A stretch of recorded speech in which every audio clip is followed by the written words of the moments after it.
মালয়েশিয়ার শ্রমবাজারের কথা যদি বলি, অতীতে 25টি এজেন্সি সিন্ডিকেটের কারণে শ্রমিকদের নির্ধারিত খরচের তুলনায় কয়েক গুণ বেশি অর্থ দিতে হয়েছে, পরে বাজার বন্ধ হয়ে যায়।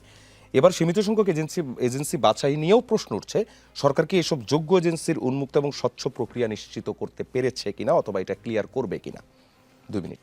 জি না, এটা আপনারা তো দেখেছেন যে আমাদের মাননীয় প্রধানমন্ত্রী উনি সরকার গঠন করবার পর মালয়েশিয়া হয়ে তো উনি গিয়েছিলেন, এবং মালয়েশিয়ায় যে বন্ধ শ্রমবাজারটা দীর্ঘদিন ধরে, সেটা আমাদের দেশের মানুষের খুব চাওয়া ভীষণভাবে যে শ্রমবাজারটা উন্মুক্ত হোক। তো কথাবার্তার পরিপ্রেক্ষিতে সেটা তো মনে হচ্ছে যে আসন্ন, খুব শিগগিরই মালয়েশিয়ার যে শ্রমবাজার আছে সেটা আপনার উন্মুক্ত হবে ইনশাল্লাহ। তবে এখানে কিছু আপনার যে যারা যাচ্ছেন ওনারা কীরকম আছেন, যেই চুক্তির মাধ্যমে যাওয়া, যে এজেন্সির মাধ্যমে যাওয়া, কিভাবে যাচ্ছেন, কোথায় যাচ্ছেন, কত টাকা বেতন পাচ্ছেন কিনা, অনেক জিনিস এখানে সিন্ডিকেট হাবিজাবি। মালয়েশিয়াতেও এটা শুধু বাংলাদেশে বিষয়টা কিন্তু তা না, মালয়েশিয়াতেও আছে। কাজেই সব কিছু মিলিয়ে কমপ্লেক্স একটা ইস্যু আমি মনে করি।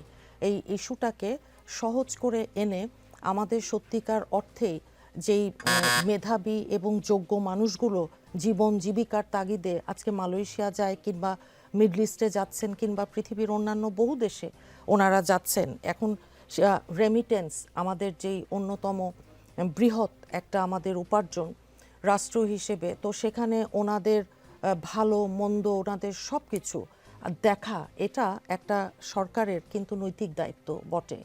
এবং সেই ক্ষেত্রে আমি মনে করি বিভিন্ন সময় আমরা সোশ্যাল মিডিয়াতে বহু ধরনের, যেহেতু এখন প্যারালাল দাঁড়িয়ে গেছে গণমাধ্যমের, রিউমার কিংবা মিসইনফরমেশন, ডিসইনফরমেশন, এগুলো দেখি।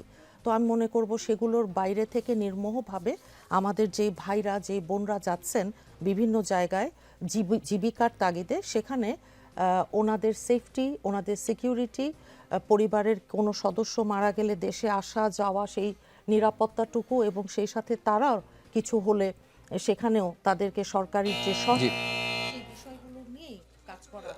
জি, আপনাদের দুইজন থেকে যে কোনো একজন যদি এখান থেকে যদি কিছু বলতে চান, সেটা আপনারা একটু ঠিক করে বলবেন যে এই যে এজেন্সিগুলো যাদেরকে ইয়ে করা হয়েছে, এটার মধ্যে সিন্ডিকেট হবে অথবা হতে পারে এমন কোনো হাঞ্চ কোত্থেকে আসছে, যদি আপনাদের দুজনে যে কোনো একজন। দেখেন, আজকে বাংলাদেশে অনেক মেইনস্ট্রিম মিডিয়া কিন্তু অনেক কথা চলে আসছে যে 25টা এজেন্সিকে দেওয়া হয়েছে, এরা কিন্তু আগেও ছিল, কিন্তু মালিক ঠিকই আছে, নিয়ন্ত্রণটা আজকে শুধুমাত্র চেঞ্জ হয়েছে এখন। এবং এখানে কিন্তু মিডিয়াগুলো দেখবেন সরকার এবং সরকারের আশেপাশে অনেকের কথা প্রত্যক্ষ পরোক্ষে বলার চেষ্টা করেছে। এবং যে সিন্ডিকেটের কথা বলা হয়েছে, এই যে নূর আলী, সাইফুল, এই যে সিন্ডিকেটগুলো, এই সিন্ডিকেটগুলো স্টিল না তার সচল আছে।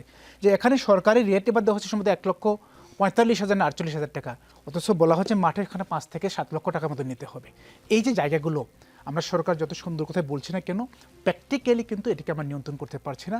আবারও পুরো বিষয়টা এই সিন্ডিকেট হতে চলেছে। দেখেন, আমাদের বাংলাদেশের শ্রমিক সবচেয়ে বেশি রয়েছে সৌদি আরবে, সৌদি আরবের পরে কিন্তু মালয়েশিয়ায়।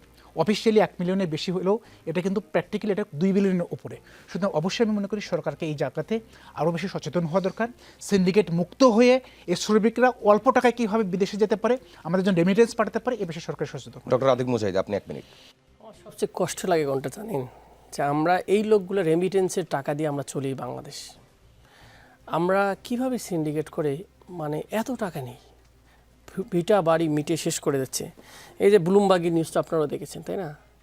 সো কিভাবে, আমার কষ্টের জায়গা হলো কিভাবে এরকম একটা সিন্ডিকেটের হোতাকে প্রাইম মিনিস্টারের সাথে বসায়, মানে কে অথেন্টিক না হলে ব্লুমবার্গের বিরুদ্ধে অবশ্যই রিজয়েন্টটা দেওয়া উচিত। যদি রিজয়েন্টটা না দেয় তাহলে আমরা বুঝবো যেটা আসলে প্রাইম মিনিস্টার। তাহলে যদি এইরকম হয়, হাউ কাম একটা রাষ্ট্রের প্রধানকে একটা সিন্ডিকেট লোকের সাথে বসায়? এটা রাষ্ট্রের আমি ডিজনার আমার কাছে মনে করি, 1 নম্বর। 2 নম্বর, আমার দেশের প্রতিটা নাগরিক রাষ্ট্রীয় বর্ডার কিলিংও যেমন আমার জন্য কষ্টকর, এটা বাইরের দেশে গিয়ে অসম্মান হওয়া আমার জন্য কষ্টকর। আপনি যখন এয়ারপোর্টে ঢুকবেন সাথে সাথে দেখবেন আমাদের ওরাং বাংলা টাংলা বলে আমাদের লোকজনকে এমন মানে হেনস্থ করে, মানে স্লেভারি, মডার্ন স্লেভারি হয়েছে। এই ভাইগুলো আমার মানুষ তো, এগুলো আমার ভাই তো, এদেরকে নাকি ভিআইপি প্রোটোকল দেয় আমাদের এখানে। তাই লোকটা কোথায় নিয়ে যাচ্ছে, কিভাবে ইনকাম করবে, সেটা আমরা দেখবো না, আমাদের ইন্টারেস্ট দেখবো না? যাদের টাকা রক্তে ঘাম কষ্টে আমরা দাঁড়িয়ে থাকি, আল্লাহর রাস্তায় আমি বলি এটাকে যত কমে পারে জি, 10 সেকেন্ড টাকায় পাঠান।